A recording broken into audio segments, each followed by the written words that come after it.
Boa tarde a todos. Então, nós vamos dar continuidade aí às atividades do Laboratório de Pesquisa Social, do Departamento de Sociologia. Hoje nós teremos então a conferência da professora Ana Vinha, Gênero e Trajetórias Seletivas, Diferenças do Mundo do Crime a partir de uma perspectiva longitudinal. A professora Ana Vinha é professora e pesquisadora do Departamento de Sociologia, Faculdade de Ciências Sociais da Universidade de La República do Uruguai, especializada em temas relativos à sociologia do crime e da violência, assim como em políticas penitenciárias. Ela está fazendo aqui um pós-doc conosco, na verdade, um pós-doc como professora visitante, por um mês aqui no nosso departamento. Então tivemos a possibilidade aí de convidá-la, dela a fazer essa atividade. Agradeço a disposição aí de apresentar o seu trabalho. Deixei livre para a professora falar em espanhol ou português, aí, dependendo da escolha. Agradeço. Então, passo a palavra. Boa tarde a todos e todas. Para mim é um prazer estar aqui com vocês, ter a oportunidade de compartilhar o meu trabalho aqui no laboratório e no departamento, e agradeço o convite, especialmente a Marcos. Vou tentar falar o meu melhor portunhol, mas se vocês não compreendem alguma palavra, alguma expressão, por favor, falem para mim, perguntam, fique à vontade. Bom, como Marcos disse, o trabalho é sobre as diferenças de gênero nas trajetórias delitivas, com especial ênfase no processo de desistimento delitivo. Essa palavra desistimento vem do verbo desistir, que é o abandono do mundo do crime. Então, a apresentação vai ter esta estrutura. Vou apresentar o problema de pesquisa, o problema de investigação, e vou centrar a discussão conceptual em algumas dimensões. Em primeiro lugar, a abordagem clássica do assunto da comissão reiterada de crimes ao longo da vida das pessoas. Logo, vou me deter na relação entre a idade e o crime, para logo focalizar na ideia de desistimento delitivo e também no vínculo entre gênero e delito. Logo vou apresentar brevemente os objetivos, estratégia metodológica que utilizei na pesquisa, e os resultados têm uma parte que se derivam das estatísticas oficiais, os dados sobre criminalidade do Poder Judicial de Uruguai, e também uma parte mais qualitativa derivada dos relatos, dos discursos de pessoas, homens e mulheres, que se encontravam atravessando diferentes estágios das suas carreiras criminais ou das suas trajetórias. Bom, como ponto de partida desta ideia das diferenças de gênero nas trajetórias delitivas, uma advertência prévia é que eu vou trabalhar a ideia de crime de uma perspectiva legalista. Isto é, não vou discutir os interesses que perseguem os grupos dominantes que têm a possibilidade de definir o que é legal e o que não é, que é uma discussão clássica, principalmente da teoria crítica, mas vou, por uma questão prática, adotar a perspectiva legalista, que é o que a lei define como crime, e crime, o que não. Mas pode, obviamente, discutir sobre isso. Feita essa advertência, podemos dizer que o crime é um fenômeno claramente juvenil, não? Vamos a falar mais adiante da curva de idade do crime, mas está estabelecido que o crime apresenta um pico na adolescência, nos primeiros anos da juventude, e logo uma caída drástica na medida que as pessoas vão ingressando na idade adulta e vão envelhecendo. Ao mesmo tempo, o crime é um fenômeno que está concentrado fortemente na população masculina. Não sabia como dizer brecha de gênero ou gender gap, não sei, é como a diferença entre as taxas de involucramento feminino e masculino. Não é uma realidade própria do Brasil, nem do Uruguai, nem desse tempo, mas é uma questão que se vê ao longo da história, e comparando as distintas sociedades, as mulheres, pelo geral, representam 10% da população encarcerada, processada pela justiça, ou incluso menos. Finalmente, assim como dissemos que o crime é um fenômeno claramente juvenil, é um fato que a grande maioria das pessoas que alguma vez ou algumas vezes nas suas vidas se viram envolvidas no comportamento criminoso, abandonam a atividade em uma fase da vida. E muitas vezes esse abandono do mundo do crime não tem a ver com políticas penitenciárias ou intervenções institucionais, já sejam reabilitatórias ou dissuasórias, mas tem a ver com outras coisas que acontecem na vida das pessoas que escapam o ambiente prisional, não? Então, nesse sentido, o conceito de desistimento detido cobra especial sentido. Então, como é que a criminologia mainstream ou clássica tem abordado o assunto da comissão reiterada de crimes ao longo da vida das pessoas? Bom, principalmente são estes estudos da reincidência delitiva, a reincidência compreendida como a reiteração de um evento, ou seja, a reiteração de cometer um ato criminal num determinado período de tempo. Lá temos distintas definições de reincidência, pode ser policial, relativa aos arrestos, às denúncias, pode ser judicial, pode ser prisional, mas em todos os casos é esta ideia de a pessoa atravessar novamente por esse evento definido como criminal. E a maioria dos estudos o que fazem são principalmente o análise de correlação entre certos fatores que são considerados fatores de risco, ou chamados geralmente assim, entre os quais está a idade da primeira ofensa, o sexo, o tipo de crime cometido, a inserção no mercado de emprego, o nível educativo, a pertença de grupo de pares criminosos, a associação entre esse tipo de fatores e a comissão reiterada do ilícito. Você compreende o que falou, né? Sim? Tá. Bem. Eu acho que esta perspectiva tem várias limitações, mas vou focalizar principalmente em duas. Uma é esta visão estática e dicotômica do fenômeno da comissão reiterada de ilícitos ao longo da vida.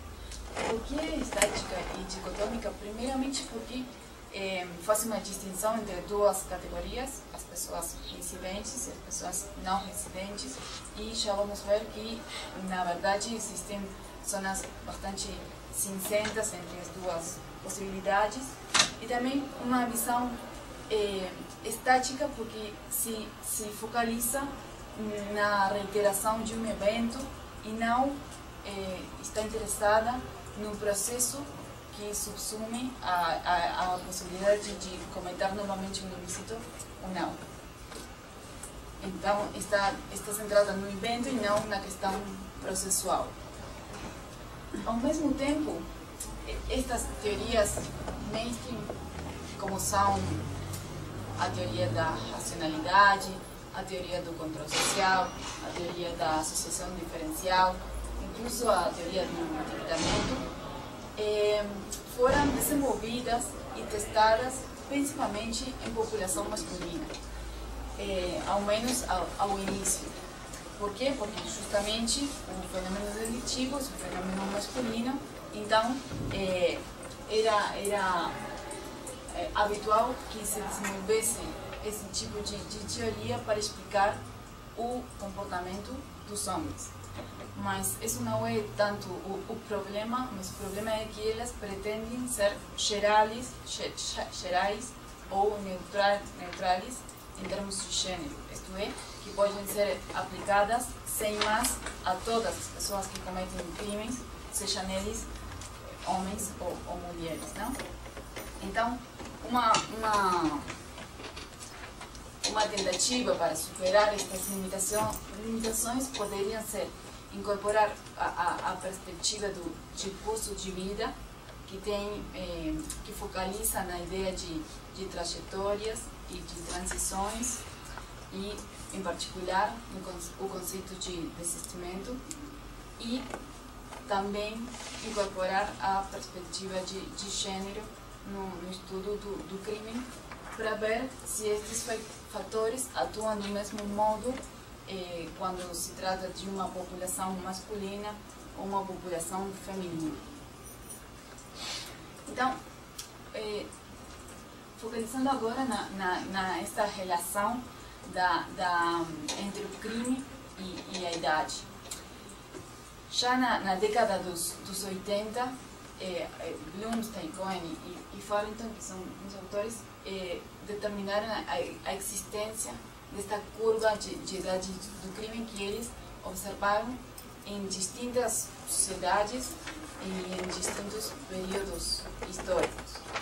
E essa é uma regularidade que se pode observar hoje em dia também, no Uruguai também, mas se bem é um hallazgo, um resultado muito robusto, em certo sentido, não existe consenso para nada acerca da interpretação de esta curva de idade do crime, nem acerca da universalidade dessa relação. Então, acerca das interpretações do vínculo entre idade e crime, podemos distinguir três tipos de abordagem. Por um lado, as teorias estáticas, as teorias tipológicas e a perspectiva dinâmica. A teoria estática, desenvolvida por Gottfried e Hirsch, que são um dos maiores defensores desta ideia da curva de idade do crime, o que eles dizem é que na primeira infância se desenvolve uma predisposição para o crime em certas pessoas que se mantém estável ou inalterada ao longo da vida. Então, para eles, não importa o que aconteça com essa pessoa no futuro, nas outras etapas da vida, essas pessoas vão ter essa predisposição inalterável. Então, a idade vai exercer um efeito direto sobre o comportamento criminal, e não são importantes os estudos longitudinais, porque todo estaria predestinado desde os primeiros anos da vida das pessoas. A teoria tipológica é, em certa medida, similar à perspectiva de Gottfried e Hirsch, e o que diz é que baixo essa curva de idade do crime se escondem dois tipos de padrões de comportamento. Por um lado, aqueles infratores que limitam seu comportamento, seu envolvimento no crime aos anos da adolescência e os primeiros anos da juventude, que seriam eles que dão conta do pico da curva, e os infratores persistentes ao longo da vida. Esta perspectiva é de corte claramente conservador, e o que intenta é justamente identificar estes traços que iriam a predisponer essas pessoas a ser criminais ao longo da vida, persistentes, para justamente incapacitar. A terceira perspectiva que é com a que eu trabalho, é justamente a perspectiva dinâmica, e o que disse é que ao longo da vida das pessoas ocorrem certos eventos sociais e têm efeito direto na trajetória de vida. Então, isso vai alterar trajetórias esperadas a priori, e, por outro lado, a idade não é considerada como uma variável independente que afeta diretamente o comportamento criminal, mas é considerada como um indicador de as fases e as etapas que estão atravessando as pessoas. Então, eles adotam a ideia de estruturação por idade, que é um modo em que as sociedades organizam as diferentes inserções institucionais, formais e informais das pessoas, segundo a idade, mas não a idade cronológica em si mesma. Uma diferença da concepção do tempo de vida. Entre os autores que estão dentro desta perspectiva está Maruna, que é o que desenvolveu o conceito de desistimento, luxo e desistimento. Então, agora sim, sobre o conceito de desistimento. O desistimento é justamente o processo mediante o qual os indivíduos vão abandonando progressivamente seu envolvimento no mundo do crime. E o desistimento comporta 3 dimensões. Em primeiro lugar, a dimensão comportamental, que não involucra necessariamente a ausência de comportamento criminoso. Isto que é, como o desistimento é o processo, a pessoa pode, por exemplo, começar a fazer crimes de menor gravidade progressivamente, ou começar a espaciar cada vez mais suas ofensas. Então, essa pessoa poderia ser considerada um desistidor em sentido estricto.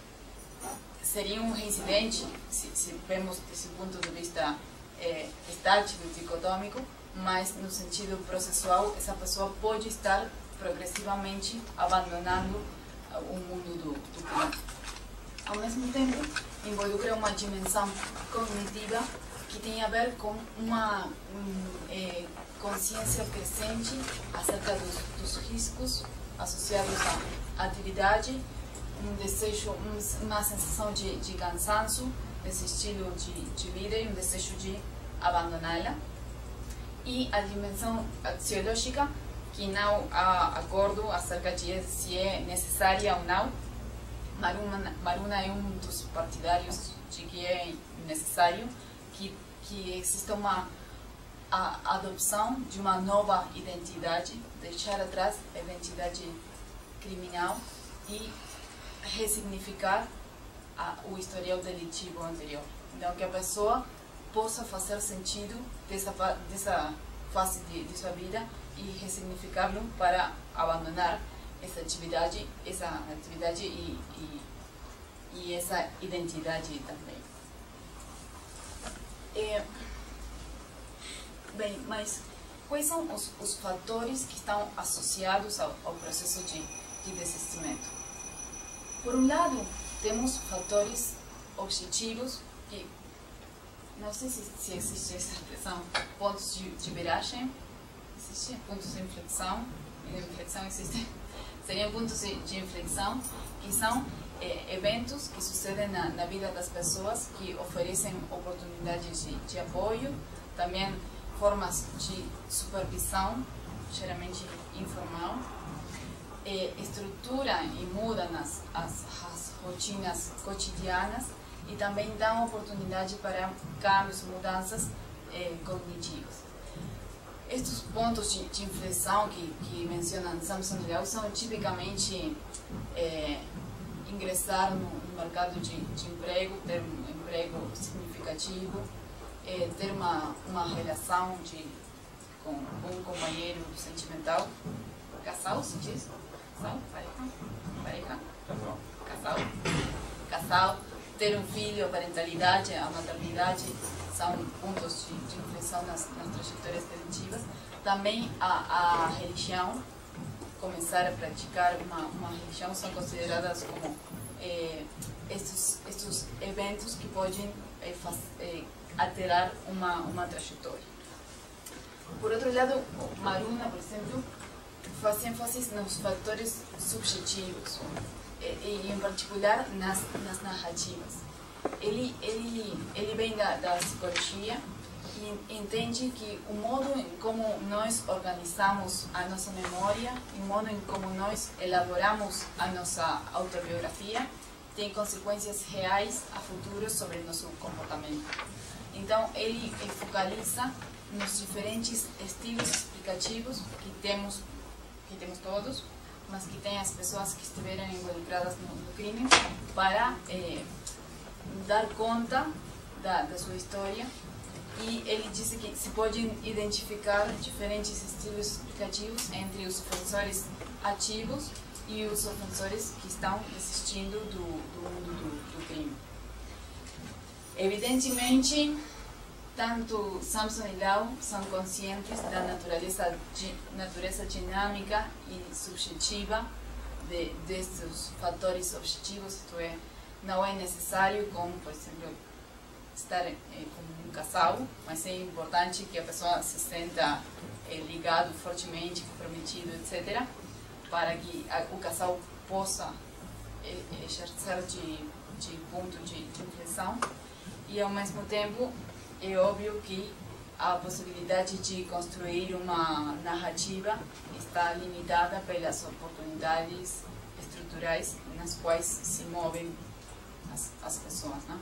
Nesse sentido, as duas tradições se encontram com um conceito de agência que justamente dá conta desta ideia de uma margem de ação das pessoas dentro de um contexto condicionado. Só algumas palavras mais sobre estas diferenças nos estilos explicativos. Maruna fala de dois tipos de scripts, não consegui a palavra em português, guiones, seria em espanhol, guiões, se dizem, roteiros. São como estilos de narração, não? Ele distingue os estilos de narração de condena, que seriam típicos dos ofensores ativos, e os estilos de narração de redenção, que caracterizariam aos desistidores, não? Então, por exemplo, na interpretação dos eventos negativos, ele disse que os infratores ativos tendem a associá-las a causas internas, ou seja, que dependem deles, estáveis, ou seja, que vieram para ficar, e globais, que afetam não só esse evento pontual que pode ser negativo, mas a sua vida globalmente. E o contrário acontece com as narrativas dos desistidores. Eles interpretariam os eventos negativos como resultado de causas externas, dependem de outras coisas, não foram culpa deles, instáveis, vão mudar com o tempo e são específicas, afetam isso, mas não é um problema que afeta toda a vida das pessoas.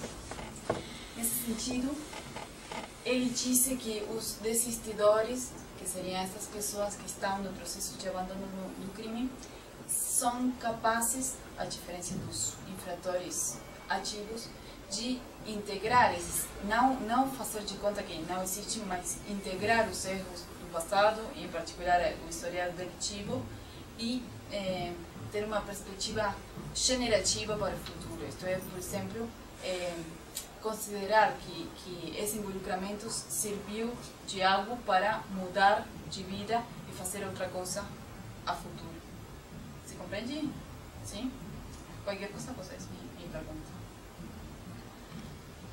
Bom, finalmente, respeito ao vínculo entre gênero e crime.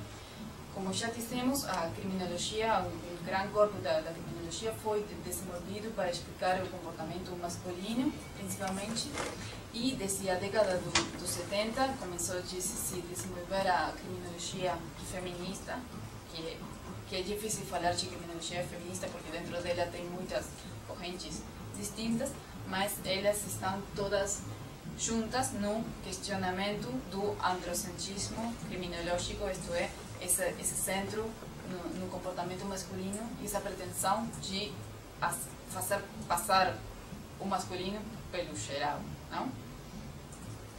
Então, desde a criminologia feminista se analisa como, em primeiro lugar, a socialização diferencial, recebemos todas em termos de gênero, a estrutura assimétrica de oportunidades no mundo legal, no mundo legal também, e a reação social diferencial frente ao comportamento delitivo de homens e de mulheres dificulta o involucramento inicial das mulheres no mundo do crime.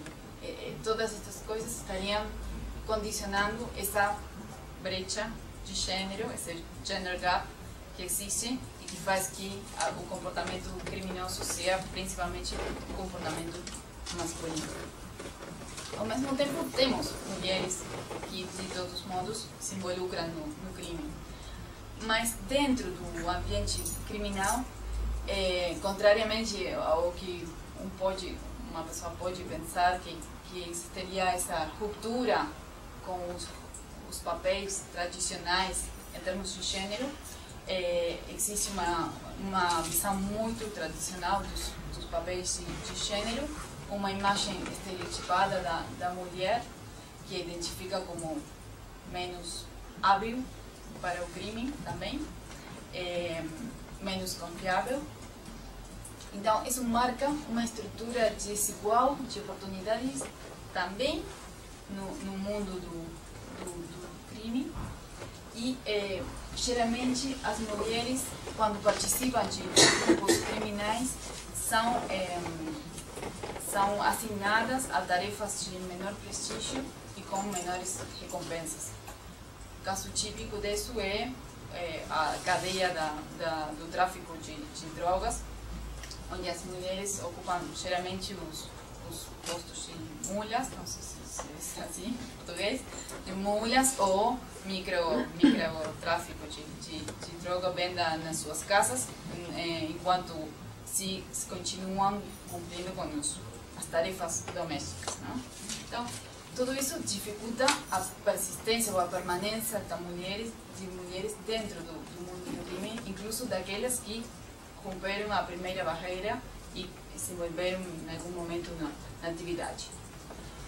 E ao mesmo tempo, estes pontos de inflexão, que podem ser os mais clássicos, são a religião, a parentalidade, ter uma relação de casal, ou estar envolvido no mercado de emprego. Disso não existem muitos estudos, mas a criminologia feminista se pergunta se não haverá também diferenças de gênero neste processo de desistimento. Nesse sentido, o gênero não afetaria só o gender gap, a brecha de gênero inicial, mas a trajetória ou a possibilidade de desenvolver uma trajetória toda, tá bem?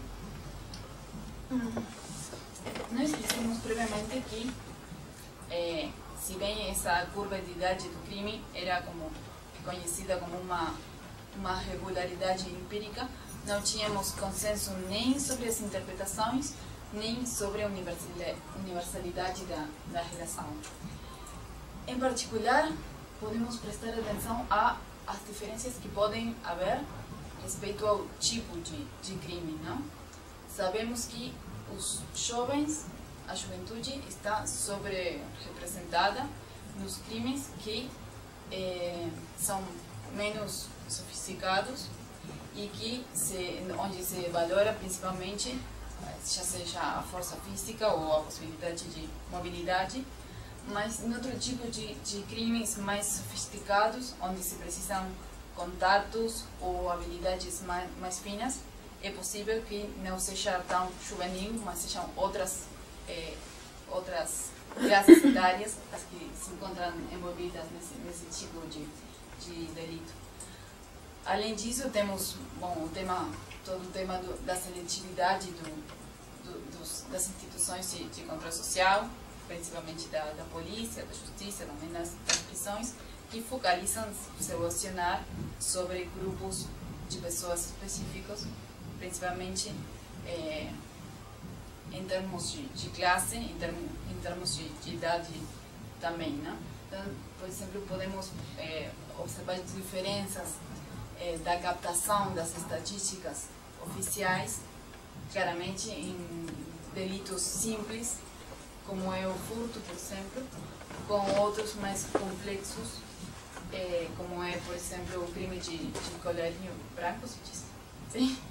Ou a violência doméstica, não?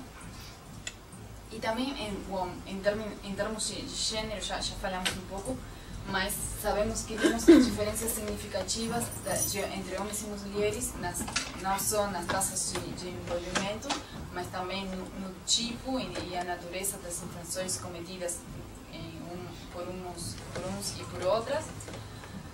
A literatura também fala de diferenças na idade e a forma de início delitivo entre homens e mulheres e a eventual formação de trajetórias, além da discussão da seletividade do sistema que temos desde os anos 50 aproximadamente,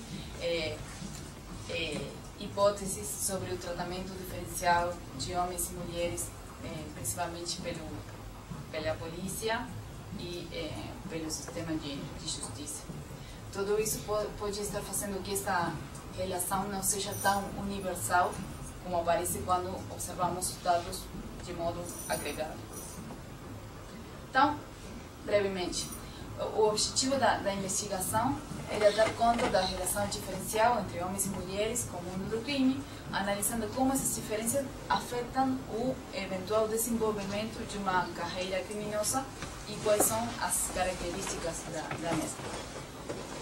Com a metodologia, eu vou apresentar só alguns resultados aqui, a investigação é mais ampla, mas usei uma combinação de uma abordagem qualitativa e quantitativa.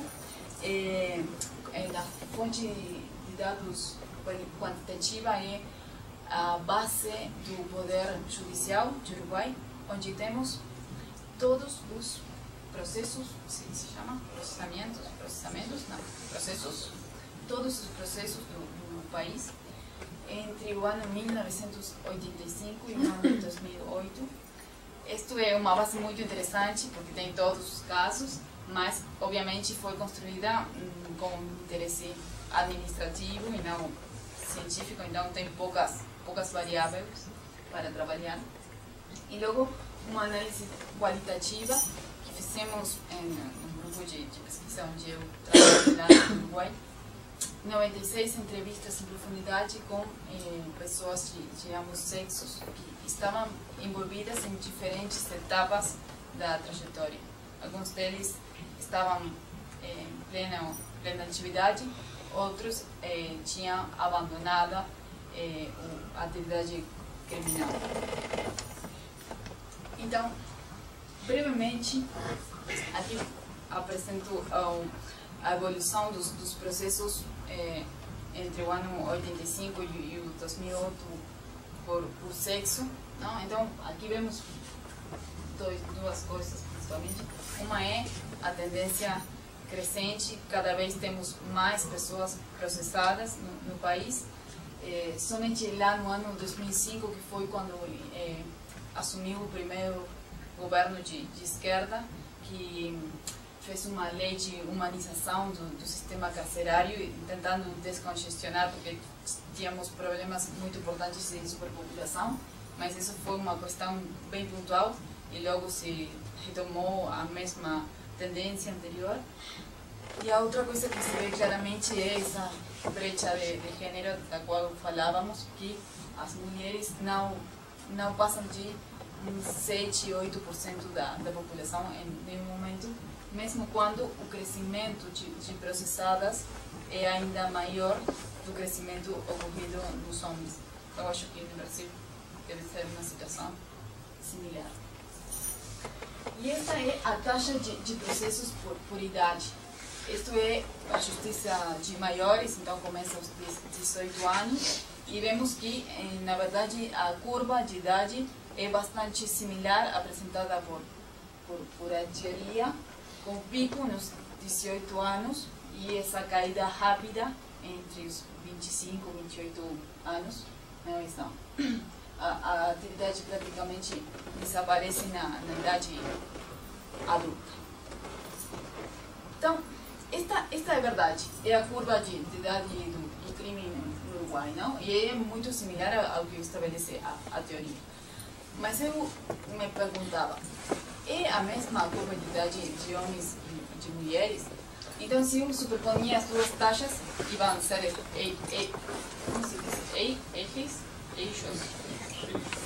eixos totalmente diferentes, porque a intensidade do comportamento é completamente diferente, como vamos lá. Então, calculei um estatístico que se chama percentagem de involucramento per idade, que o que faz é põe em relação o 100% do involucramento feminino, 100% do involucramento masculino. Então, posso superponer as duas taxas. Mas é a mesma coisa que a taxa, o único que é em termos percentuais.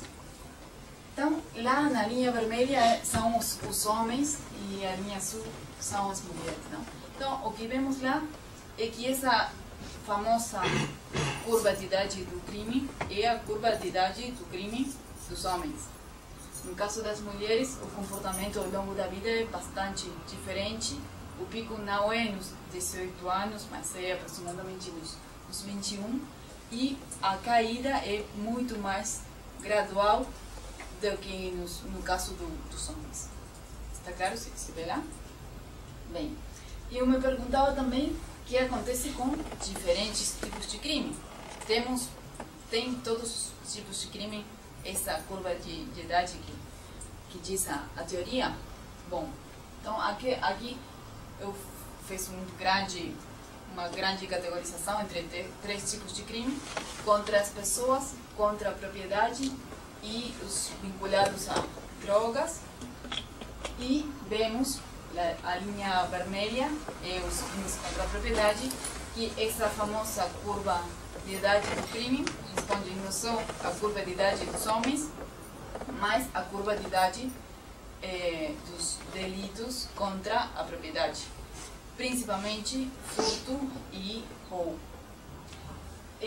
Vemos que o comportamento dos crimes vinculados à venda de estupefacientes e os crimes contra as pessoas apresentam uma curva bem diferente, que tem uma intensidade considerável nas cidades adultas. Isso tem outras coisas quantitativas, mas não vou mostrar agora.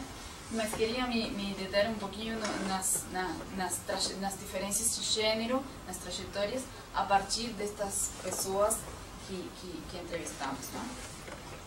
O que observamos é, como esperávamos, que as mulheres, em comparação aos homens, têm um início mais tardio na atividade do crime, tem muito menor versatilidade, ou seja, não é que cometem, não sei, geralmente, não? Roubo, furto, venda de drogas, mas está mais como focalizado em certos tipos de infrações. Obviamente tem uma muita maior incidência dos crimes relacionados à venda e microtráfico de drogas, que no caso dos homens, onde se concentram os delitos contra a propriedade. E observamos uma forte estrutura de gênero no mundo do crime, não? E principalmente possibilidades diferenciais de integrar ou pertencer a grupos criminosos mais ou menos organizados, onde as mulheres não são muito bem vistas. E quando logram insertar-se neles, uma distribuição de roles ou de papéis muito marcada em termos em termos de gênero, não? Então, esses estereotipos de gênero permeiam não só o mundo convencional, entre comillas, mas também claramente o mundo do crime. Prestando atenção aos estilos explicativos, esses dos quais falava Maruna, eu encontrei três tipos. Porque como fizemos nós para entrevistar a pessoas que tiveram uma forte trajetória delitiva, mas não estão mais involucrados na atividade? Não foi fácil. Nos vinculamos primeiramente a organizações que nucleiam este tipo de pessoas para dar algum tipo de ajuda, que podem ser estaduais, mas a maioria das vezes são ONGs ou instituições de tipo religioso, principalmente comunidades que fazem isto que se chama a cura geográfica, que sacam a pessoa do seu contexto, levam uma comunidade longe da sua família, longe dos amigos, lhe dão uma nova profissão, um novo estilo de vida, e esse tipo de comunidade religiosa, né? Então, essas pessoas sim tinham esse roteiro de redenção, do qual falava Maruna, essa ideia de pecador convertido em santo, que tinha um discurso muito similar a Alcoólicos Anônimos, esse tipo de organizações de eu cada dia tenho que decidir abandonar o crime, não? Cada dia começa de novo, essa ideia de mantenimento do abandono do crime, e não uma coisa que acontece de uma vez e para sempre. Essa ideia de obter o positivo a partir do negativo, ou seja, foi por isso essa situação horrível em qual eu me encontrava que eu conheci Deus ou alguma coisa assim. Então é como essa ressignificação do passado e essa ideia de ter um propósito na vida, ou seja, o historial delitivo lhes serve para dizer: agora eu já passei por essa situação, eu posso, por exemplo, ajudar os outros, ajudar as crianças, ajudar os jovens, posso mostrar-lhes o caminho, não? Esse discurso de um pecador convertido em santo. Logo temos os infratores ativos, que têm os típicos guiones ou roteiros de condenas, dos quais falava Maruna, onde está uma baixa percepção de autoconfiança. Esta é a ideia de que eles não têm muitas possibilidades para fazer outra coisa. Um uso muito recorrente das técnicas de neutralização, das quais falava Seitz e Matza, dessas justificações do comportamento delitivo, e também uma internalização e certo orgulho, em alguns casos, da identidade criminosa. O que acontece com aqueles que tinham desistido, mas não estavam nesta conversão religiosa extrema? Bom, eu lhe chamei desistimento secular para distinguir, e não sei se vocês têm esta expressão do boxeo de pendurar as luvas, as chuteiras, para não se colgar os guantes. Eles falavam de colgar os guantes. Está mais vinculado a processos de burnout, o síndrome de queimada, a pessoa que já não quer saber mais nada. Mas não é que eles concebem isso como o mal e agora viram o bem, mas é que já passou, já estão em outra etapa das suas vidas, estão cansados e com tédio desse estilo de vida criminoso, e valoram muito mais a tranquilidade, a possibilidade de dormir tranquilos e não estar pensando que em qualquer momento vai chegar a polícia e vão voltar para a prisão. Se existe esta vontade de ajudar os outros, mas não é o outro, o próximo, como aqueles religiosos, mas é o outro significativo, a família, os filhos, etc. eu tentei focalizar nesses 4 pontos de inflexão: os filhos, o casal, o trabalho e a religião, e ver se podia identificar diferenças entre como afetavam aos homens e às mulheres nas trajetórias delitivas. Como já vimos, estes são considerados pela criminologia clássica como pontos de inflexão hacia o desistimento. Mas podem estar ligados também às outras 2 etapas da trajetória delitiva, isto é, ao início ou à permanência.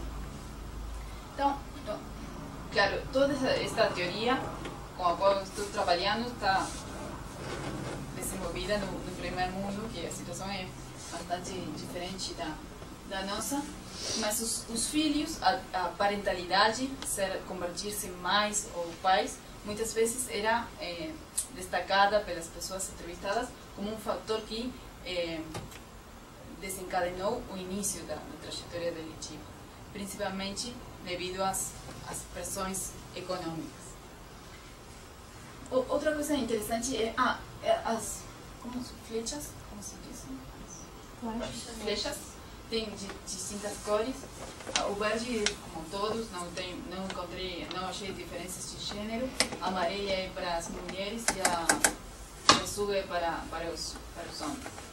O casal, que é considerado pela teoria criminológica, principalmente pelos trabalhos de Sampson e Lau, como um fator de desistimento típico, é um exemplo claro do sesgo androcêntrico da teoria, não?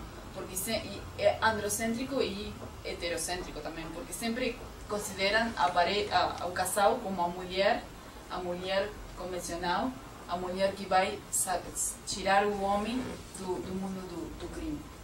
No caso das mulheres, entrar com um vínculo com um casal muitas vezes é considerado um fator de início do crime, vinculado aos processos de associação diferencial. Então, é muito importante a orientação normativa ou, digamos, a inserção ou não que tenha o casal no mundo do crime, não? No caso das mulheres, muitas vezes atua do modo inverso do esperado pela teoria. Bom, com o trabalho acontece uma coisa similar com os filhos, não? Essa ideia do trabalho como um âmbito totalmente divorciado do mundo do crime é obsoleta, e vocês têm vários trabalhos sobre os ilegalismos e a informalidade, a precariedade existente no mundo do trabalho nas periferias urbanas, nas nossas cidades, onde não é tão clara a diferença entre uma coisa e a outra, não? Bom, novamente, com respeito à persistência, esta ausência de contraste positivo que poderia existir no caso das mulheres quando tem um casal masculino, poderia fomentar a permanência no mundo do crime. Logo, também este é o significado que tenha o casal para a pessoa. No caso dos homens, este contraste positivo pode não fazer o efeito de fator de desistimento, simplesmente porque não é um vínculo forte ou significativo para a pessoa, e também devido ao papel de provedor, de ganha-pão, que continua desempenhando o homem nesse tipo de lar. Bom, com o trabalho é perfeitamente possível a combinação de atividades, ou seja, que o trabalho pode ou pode não se conformar como um fator de desistimento.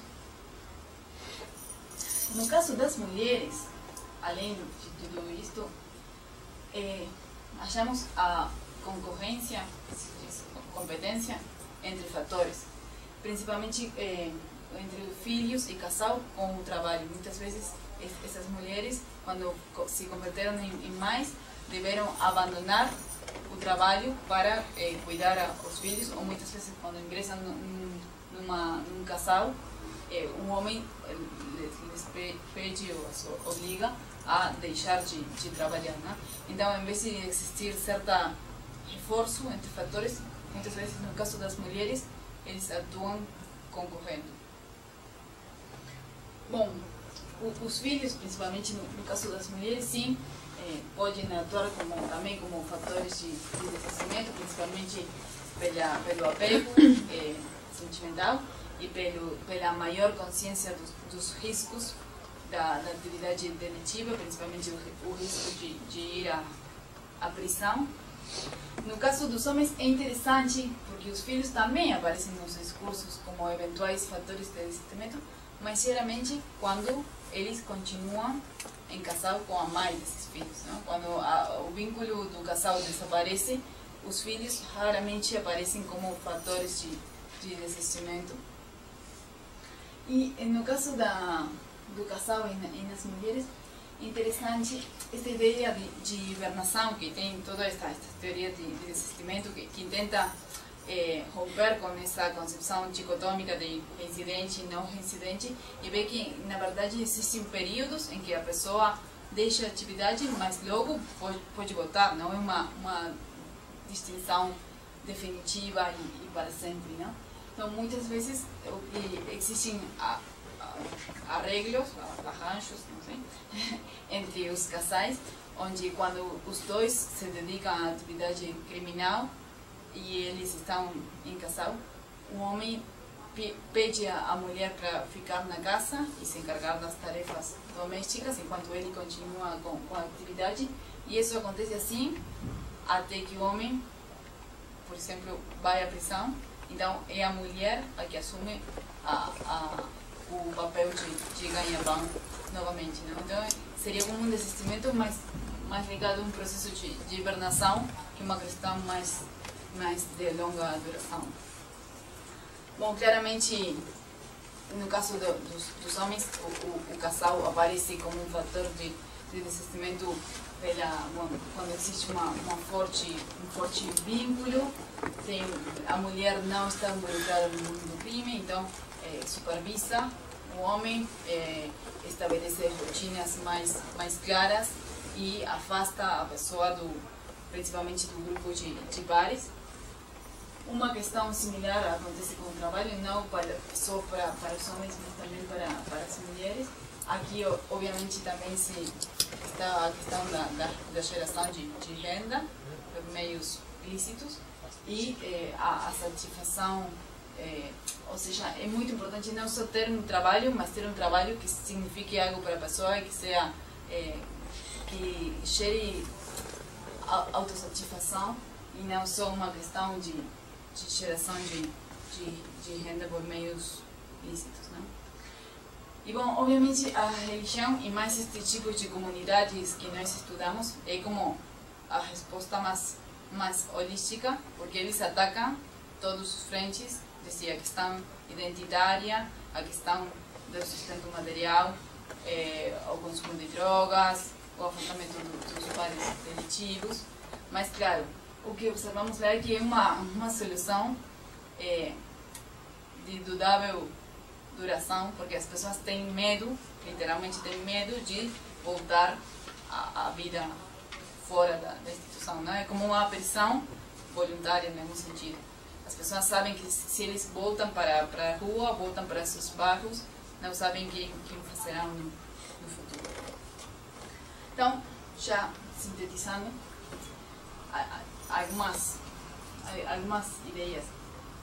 Primeiramente, eu gosto de reforçar esta ideia da heterogeneidade que existe no comportamento criminal, não? Que todas estas coisas que nós estudamos, seja o vínculo do crime com o gênero, o vínculo do crime com a idade, dependem fortemente do tipo de crime que estamos falando e a grande variedade de comportamentos que subjacem a esse rótulo. Evidentemente, a importância das fontes de dados com as quais trabalhamos e os sesgos que tem, os viés que tem cada uma delas. Bom, sim, que existe, ao menos se pode observar a curva de idade do crime em termos agregados.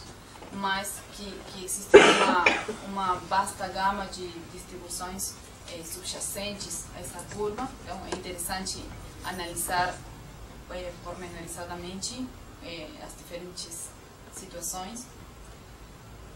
Novamente, o sesgo androcêntrico das teorias criminológicas, essa forma de enfocar o fenômeno como se fosse um fenômeno unicamente masculino, e essa ideia de que a estrutura de gênero não só afeta essa brecha de gênero no crime, mas afeta a trajetória toda, o início, a permanência e também a saída.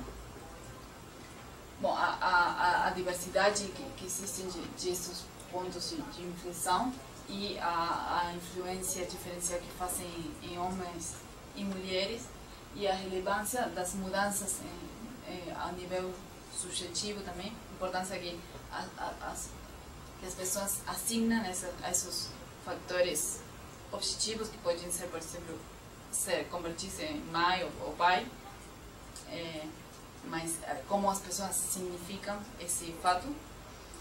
E bom, simplesmente finalizar com esta ideia de que essa distinção clássica com a qual começamos entre residentes e não residentes, ou criminosos e não criminosos, pode ser útil para certos propósitos, mas temos que ter claridade que não é nenhuma definição clara, nenhuma definição, nenhuma distinção definitiva. Ou seja, as coisas mudam com o tempo, e se nós fazemos ênfase na perspectiva longitudinal, vemos como uma questão que, se tiramos uma foto em um momento determinado, sacaríamos certas conclusões, mas se continuamos o estudo ao longo de um período de tempo, chegamos a outro tipo de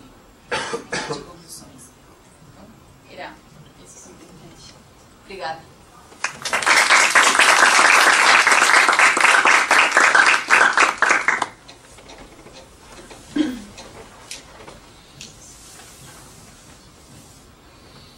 Agradeço a disposição da professora Ana Vinha. Acho que podemos abrir então para o debate. Eu já fiquei com certa curiosidade aqui, né? Eu achei muito interessante a sua apresentação, né? Eu li um pouco numa chave que talvez para nós aqui seja um pouco mais discutida, de construção da delinquência, né?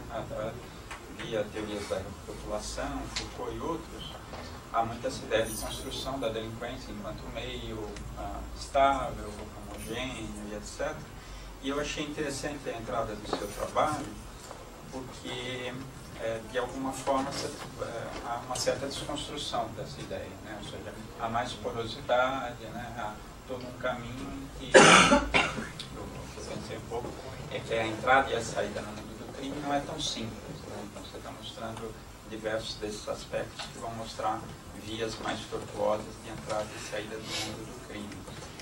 A minha pergunta, acho que seria interessante fazer uma rodada, né? Mas a minha questão é que eu não vi muito peso das variáveis relativas à própria justiça criminal, né? E fiquei pensando se a própria construção do projeto não nos obrigaria a pensar o papel da justiça criminal, daquilo que no Brasil a gente chama de segurança pública e das suas instituições, e que aí não é uma zona mais cinzenta, né? Você não tem os problemas até com os dados, como você mesmo disse, não vou discutir a tipificação criminal e etc.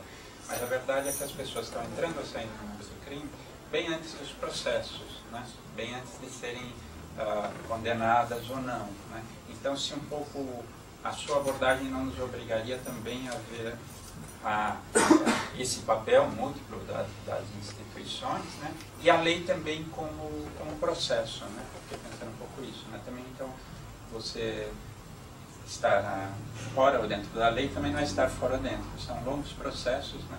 Estaríamos cruzar com esse tipo de análise, né?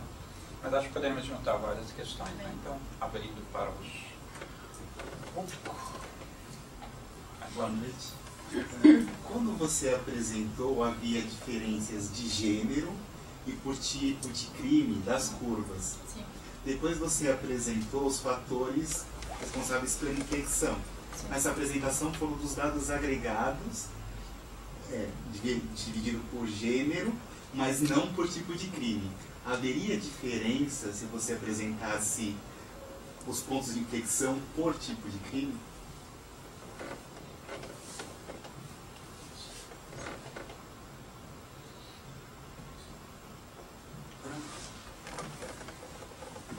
Na verdade, é mais uma questão sobre a pesquisa mesmo. Eu fiquei um pouco curiosa de saber quem foram as pessoas entrevistadas. Você comentou um pouco dessas comunidades religiosas, mas além dessas pessoas, aonde foram procuradas as outras pessoas entrevistadas? Eu acho que a pesquisa é interessante porque a gente tem uma tradição aqui de voltar o nosso olhar sempre para a experiência prisional, né? Então, as pesquisas, a gente sempre analisa o perfil da população prisional, você mostra uma outra coisa, né? Você pega uma base de dados de processos judiciais, não necessariamente pessoas que responderam ao processo preso, ou pessoas que foram condenadas, né? Eu entendi que isso não era um recorte sobre isso não foi uma variável, né, que recorte. É uma coisa que a gente não tem aqui, né? A gente não tem à disposição esse tipo de dado, nem idade, nem infração, né? É muito interessante ver que existem instituições preocupadas, né? Existem instituições preocupadas que possibilitam esse exame. E a minha pergunta era um pouco sobre também o perfil dessa população que vocês abordaram nas entrevistas, porque não é a população... Aqui a gente tem uma tradição de ONGs e instituições ligadas à população egressa, né? Porque a experiência prisional marca de forma muito decisiva a vida da pessoa, então ela, né, tem atendimento à população egressa do sistema prisional, do próprio governo, a pastoral carcerária desempenha um papel importante aqui. Mas se você entrevistou pessoas que não tiveram, né, não entraram formalmente no sistema, então não estavam respondendo ao processo, como o professor Marcos disse, né, não haviam ainda adentrado o sistema, mas já tinham uma carreira criminosa, já eram do crime.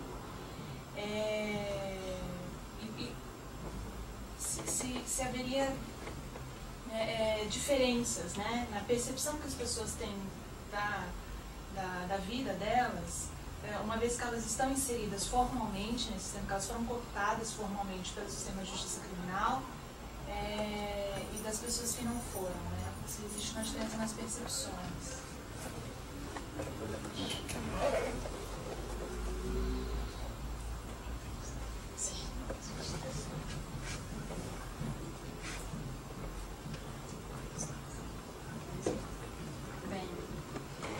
Bom, obrigada. Vamos ver por onde começar. Sobre as pessoas entrevistadas, a seleção de entrevistados, não foi um trabalho de campo fácil, todo o contrário.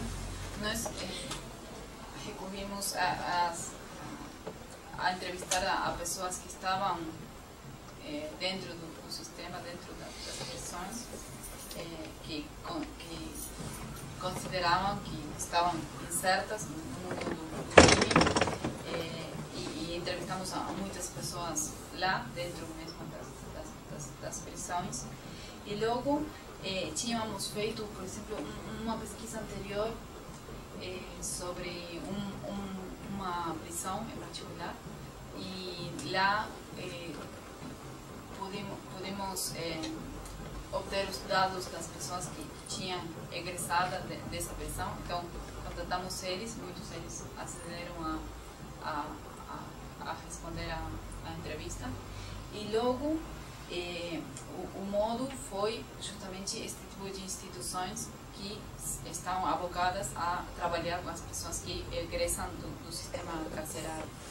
Algumas diretamente, como a pastoral carcerária, ou uma instituição que nós temos lá no Uruguai, que depende do Ministério do Interior, que se chama Patronato Nacional de Encarcelados e Liberados, que é a instituição que as pessoas, se querem voluntariamente, podem procurar para ter algum tipo de ajuda. E logo estas comunidades religiosas que não estão focalizadas neste tipo de população, mas abarcam outro tipo de problemas também, sobretudo problemas de adições e tudo isso. E então, eu acho que, sobretudo, a questão dos desistidores tem um certo sesgo lá, da importância da religião, porque não foi possível contratar muitas pessoas que não estivessem vinculadas a nenhum tipo de organização. Não sei o que acontece no Brasil, mas lá no Uruguai não existe organizações de ex-presos mais autogestionadas, não? Existiram experiências pontuais vinculadas sobretudo a cooperativas de produção. Isso tentamos também falar com isso, mas são poucas pessoas e geralmente quando as pessoas saem da prisão, o que menos querem estar vinculadas é a prisão, não? Então não existem organizações. Sobre a base de dados, bom, seguro que vocês também têm uma base de dados como esta, não? Ou seja, é muito difícil, foi muito difícil de aceder a ela. Tivemos que fazer um pedido à Suprema Corte de Justiça, porque obviamente é informação super confidencial e não atingimos a identificação das pessoas, os dados pessoais, mas sim tivemos um encriptado número que permitiu saber se a pessoa processada no ano tal foi processada de novo no ano seguinte, né? É uma base de dados pobre, porque tem poucas variáveis, mas é super interessante para fazer este tipo de estudo. E se pensamos nas estatísticas das prisões e nas estatísticas policiais de denúncias e arrestos, as estatísticas judiciais têm o valor de ter, sobretudo, a caracterização do tipo de crime muito mais confiável, não? Que é um plus deste tipo de base de dados.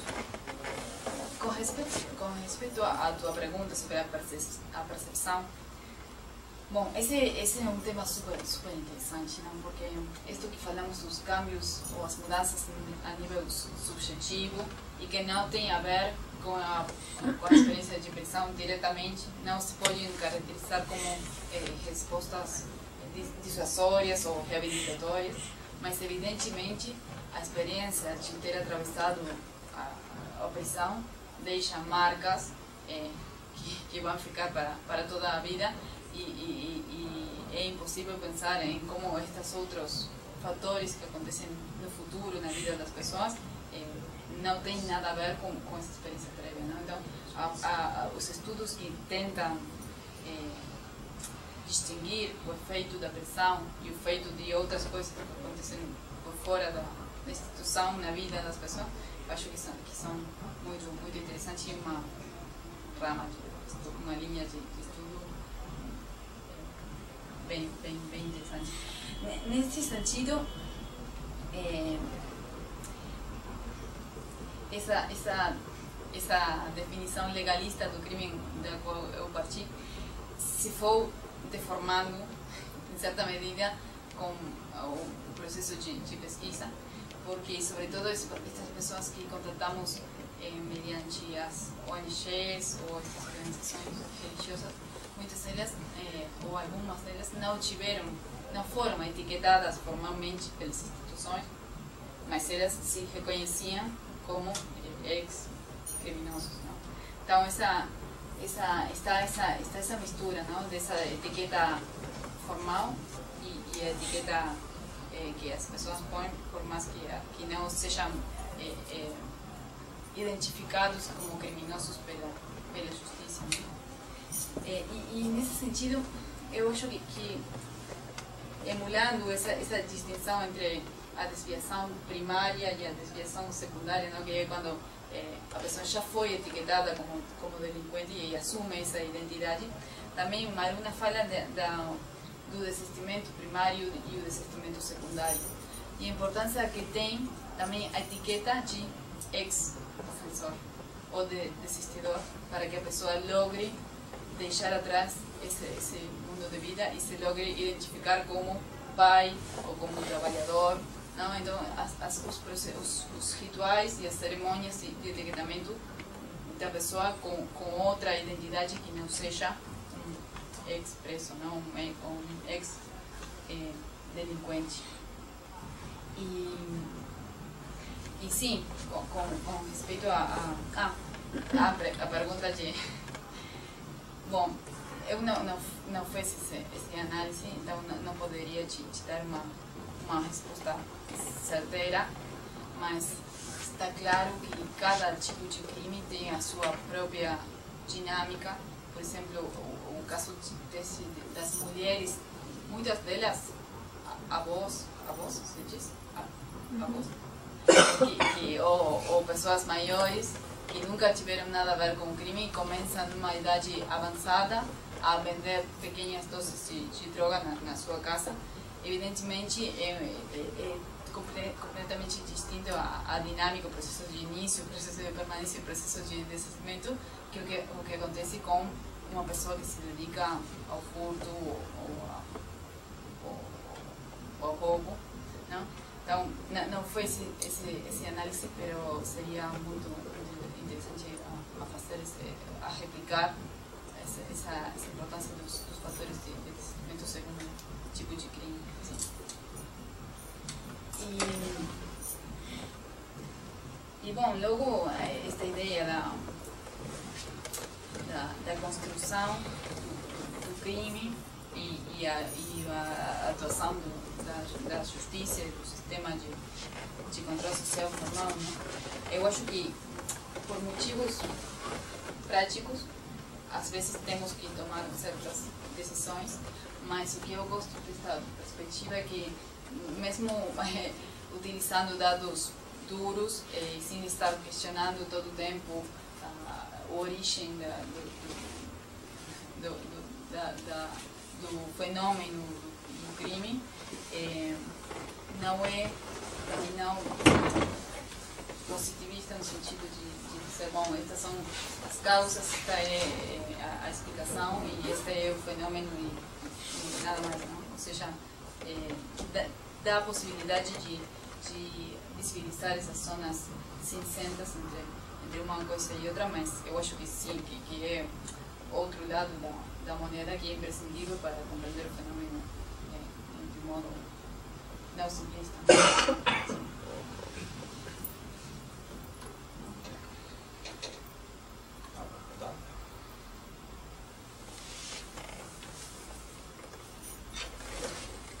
Uma pergunta mais uma curiosidade, uma pergunta mais prática em relação à pesquisa. Você falou que fez uma análise quantitativa e uma análise qualitativa. Como que foi, você fez as duas ao mesmo tempo, uma depois da outra? Os resultados de uma parte influenciou na construção, no desenho da pesquisa da outra? Como foi a relação entre essas duas Sim. partes da pesquisa? Eu não apresentei aqui, mas existem outros fatores de desistimento mencionados pela literatura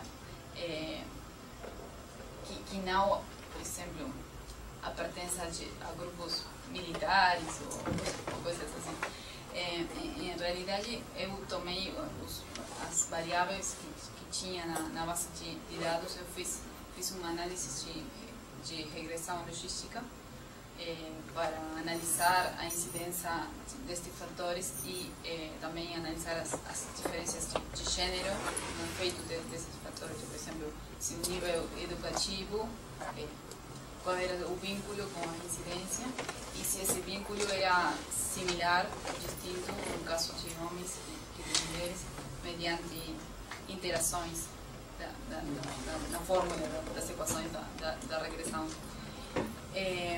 Eu não achei todas as variáveis que tinha na base, nível educativo, emprego, processamento com simplição, se foi processado só ou com um grupo, ou seja, se for o coautor,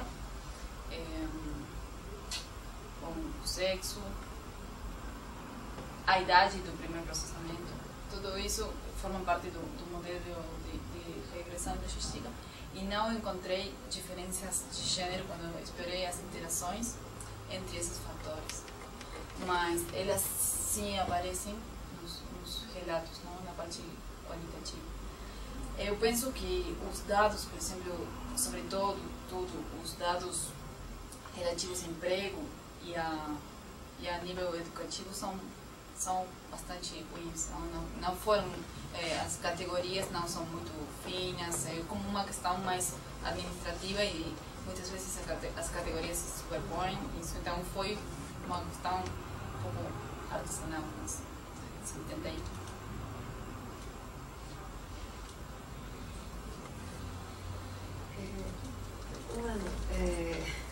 Eu não sei, desculpa se alguém me perguntou, que eu não vi a primeira rodada de sair, mas eu fico pensando, quando a gente pensa em categorias de, no caso, quando pensa em desistência, tentar explicar por que a pessoa sai ou permanece no crime, eu sei que você já disse que você parte de uma definição de crime legalista e não, né? Mas a gente não supõe que há, então, digamos, uma normalidade, uma anormalidade, né? Que o crime, então, entende o crime como desvio, ou seja, então, uma suposição, digamos, implícita de que, quer dizer, de um queixo de por que aquela pessoa, se ela se desviou, ela tem que voltar, né? Se supõe que ela volte para uma conduta regular, normal, que é a conduta legalista, né? Mas aí eu fico pensando, a gente não se questiona, por exemplo, se no caso, no Brasil, um crime de colarinho branco, se aquela pessoa um dia ela vai desistir, né? Se ela vai mudar de vida, né? Entendeu? Então, por mais que a categoria de crime não a tome apenas desse ponto de vista, mas quando se supõe, quer dizer, será que o que faz a pessoa mudar de vida? Então a gente não está supondo, então, aí não tem aí uma, digamos, é possível fazer essa análise sem estar definindo, então, de fato, digamos, sem lidar com o fato da criminalização de algumas condutas e não de outras. Você entende o que eu estou querendo questionar? Sem pôr em questão isso, porque por que a pessoa que muda, que vende drogas na sua casa, né, então se pergunta se um dia o que faz ela mudar de vida? O que significa mudar de vida? Né? E uma outra questão, se você não analisou, porque, por exemplo, no Brasil, quando a gente pensa na possibilidade de reincidente, de ressocialização, enfim, um dos grandes obstáculos para isso é a própria atuação institucional, né? Muitas vezes a polícia, praticamente, ainda que o cara não queira voltar para o crime, muitas vezes a atuação policial faz com que ele permaneça no crime, né? Porque o cara não consegue sair daquela malha das instituições, né, de justiça. Aí então eu não sei se... E aí, não sei, digamos que muitas vezes o que a gente vê é o cara desistir de ter uma vida, digamos, no mundo do trabalho. Ele acaba ficando no mundo do crime porque ele se vê impossibilitado, muitas vezes pela própria atuação institucional, de ser diferente. Né? Então, eu não sei se você teve alguma... conseguiu analisar em algum sentido na sua pesquisa como é que se lida na questão da atuação policial, na institucional. Deixa eu só pegar a carona, o que me fiquei pensando a partir da sua própria construção, né, é justamente isso. Que, né, na verdade, os agentes estão entrando em mercados ilícitos. Né? No mercado você entra e sai, de vez em quando o mercado te expulsa, né? Mas aí você tenta de novo, etc. O Estado é outra coisa, né? Porque o Estado é aquele que está tentando fixar, né? Então, desde o início, na própria formulação, né, dessa questão do pertencimento ou não ao mundo do crime, há um agente muito grande, muito forte, que é o Estado, né, que justamente coloca isso, né, que é o mundo do crime ou não. E que os atores, polícia, justiça criminal, ativamente, né, estão trabalhando também nisso, né? Então, se o que me parecia interessante é que a sua própria formulação, né, permitiria a gente pensar isso, né? É um caminho mais tortuoso, né, para desistir ou não, para pertencer ou não, mas tem essa, que na verdade é a discussão, por exemplo, criminológico positivista, né, a ideia da reincidência, né, tudo bom criminoso é aquele, né, que vai entrar no mundo do crime e não vai sair, né, você está sempre tentando mapear, né. Então como é que você pensa um pouco também esse lado do fixar, né, as próprias trajetórias, né? Não sei se você ficou claro. Posso aproveitar, trazendo a ideia da primeira pergunta da Camila, sobre a criminalização? Se a gente pensar, você analisou uma série histórica até grande, né, de 85 a 2008, né? Ao longo desses anos muita coisa aconteceu, até em termos de atuação estatal, tanto no sentido da repressão maior, então, por exemplo, aposto que a partir dos anos 90, né, a guerra contra as drogas deve ter tido um efeito importante, né, pensando na atuação dos aparelhos de controle do Estado, mas também no sentido da descriminalização de algumas condutas. Por exemplo, o Uruguai é hoje o nosso exemplo, né, de vanguarda, né, em tratamento de algumas questões, né, abortamento, uso de drogas. Então, isso também provavelmente teve um efeito ao longo desse, né, de 85 a 2008, a sociedade, a lei mudou muito e a postura desse aparato repressivo também mudou bastante, né? Como que daria para contemplar isso, né? Tanto no sentido da criminalização como da descriminalização, né? A saída dessa carreira criminosa pode ser, né? Existe aquele estudo clássico de que a taxa de criminalidade em Nova York caiu coincidentemente quando o aborto deixou de ser criminalizado. Como que dá para contemplar isso na análise? Bom, o que eu não sei como dizer, mas minha rotina, mas como que não me faz sentido de todo dessa perspectiva do desistimento e que tem um deixo moralista na última instância, não? Eu não gosto disso porque é como esta ideia esta ideia do bem, da ideia do mal e essa ideia de que o caminho ao que todos deveriam voltar, não? Então eu fico muito incômoda com essa situação que me acontece também quando eu estudo outras coisas, por exemplo, as políticas reabilitatórias, não? E como um sempre se encontra com esse dilema de dizer por que temos que procurar isso essas mudanças nas pessoas, nas vidas das outras pessoas, não? Esse deixo moralista que tem toda esta ideia, mas acho que todo o estudo do crime o tem, salvo que um se pare na perspectiva mais crítica, não? Mas eu acho que para estudar e conhecer certos fenômenos, um tem que correr esse risco, ou pode correr sempre estando atentos e sendo críticos das consequências que pode ter essa mirada, não? Então, eu tentei incorporar esta ideia por exemplo, essa globalidade do crime, não só para os crimes simples e os crimes contra a propriedade, mas justamente mostrar como outro tipo de crimes apresentam outro tipo de curvas de idade, e aqui não mostrei todos os dados, mas fez também, como eu tenho todo desagregado, eu teria que agregar o tipo de crime em 3 tipos, mas tenho, por exemplo, violência doméstica, tenho estafa, não sei se se chama assim, estafa também, ou falsificação de documentos, esse tipo de coisas, e é muito interessante ver como, na verdade, se concentra nas cidades maiores, né, entre os 40 e 50 anos, e como também esses fenômenos têm uma curva de idade que é diferente à clássica e a que se vê em termos agregados. Então também essa ideia de ver, bom, na curva de idade, na verdade, é a curva de idade do furto, que é um delito contra a propriedade e um delito sem violência. Então, acho que este tipo de análise nos leva a ver, bom, que tipo de condutas estamos criminalizando e que devemos fazer para que a solução ou seja, as cárceres não estejam mais superpobladas e não continuemos tendo cada vez mais e mais presos, não? Aqui no Uruguai estamos em meio de uma reforma do sistema prisional que principalmente o que fez foi construção de cárceres.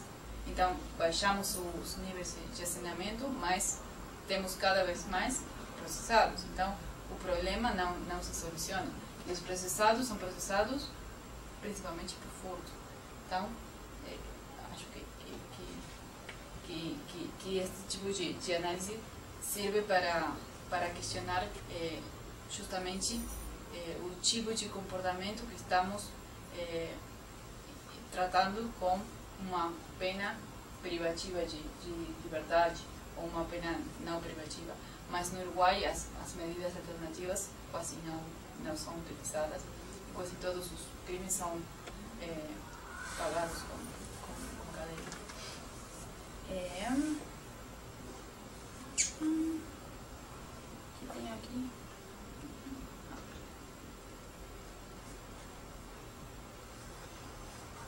Acho que não compreendo fixar. Não compreendi bem. Tentando reformular, o que me pareceu interessante é que, na verdade, a gente poderia ler várias coisas acontecendo a partir desses seus dados, né? Eu fiquei pensando, tem sujeição criminal, criminalização. Sim. Aí a questão da lei é fundamental. Aí os seus próprios dados quantitativos é isso, né? Os processos, etc. Mas tem todo esse mundo dos mercados, né? Que provavelmente o indivíduo que, enquanto ele não foi pego pelo Estado, ele entra e sai segundo as regras do mercado. Mas talvez teria também o registro das moralidades, né? Quando você está falando mais no qualitativo, né? Como aí muitas vezes eu tendo a dar conta numa comunidade, porque eu virei criminoso, porque eu não vou ser mais, etc. Né? Eu pensei isso, também não tem muitas coisas que várias pesquisas poderiam, elas têm relação, mas talvez dê para desdobrar, né? E até ver esse outro lado, né?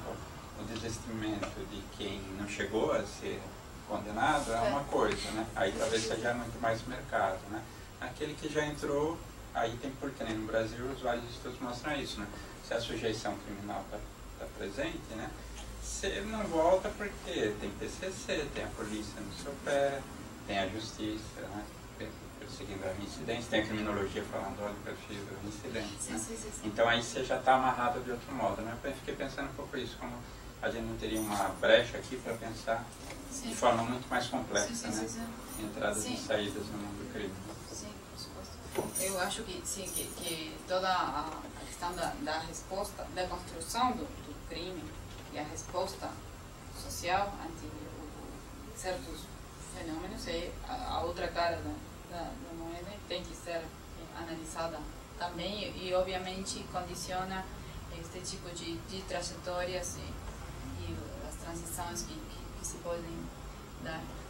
Agora nós estamos fazendo outro análise que é de tentar trabalhar com estes dados agregados das evoluções dos processamentos judiciais, mas se incorpora a idade, a corte e o período. Então, e podemos incorporar também a distinção do tipo do crime. Então, por exemplo, fizemos esse análise de idade, período e corte para furto comparado com delitos de colarinho branco. Então, é super interessante, porque isso não só dá conta desta curva de idade do crime, mas vai ilustrando a resposta diferencial do Estado frente ao mesmo tipo de fenômeno em distintos períodos da vida de um país, não? Então, este tipo de bases de dados tão longas habilitam esse tipo de análise também. Nós tivemos um crescimento muito importante das medidas punitivas na década dos 90 e princípios dos 2000 e a criminalização de todo um tipo de condutas, e agora estamos tendo também alguns processos de criminalização. Vai ser interessante analisar o que acontece com isso no futuro, não? Eu não sei se você analisou essa questão, mas quando você fala dos discursos, dos estilos explicativos, eu queria saber, se você tivesse resposta, qual é o estilo explicativo que mais influencia o desistimento por parte das mulheres que cometem infração? É o da religião, o dos fatores ou o do de pendurar as luvas? Não poderia dizer o que mais, porque como essa é a parte qualitativa, em que tentei foi compreender os processos e não fazer generalizações. Mas o que acho interessante dos discursos de desistimento, no caso das mulheres, é que, na verdade, isto que estávamos falando previamente, não? Esta ideia de moralista que tem, não? Tudo isto, que na verdade se convertir em uma boa mãe, ou uma boa trabalhadora, ou uma crente, uma pessoa que crê em Deus. Então são como papéis bastante conservadores e pouco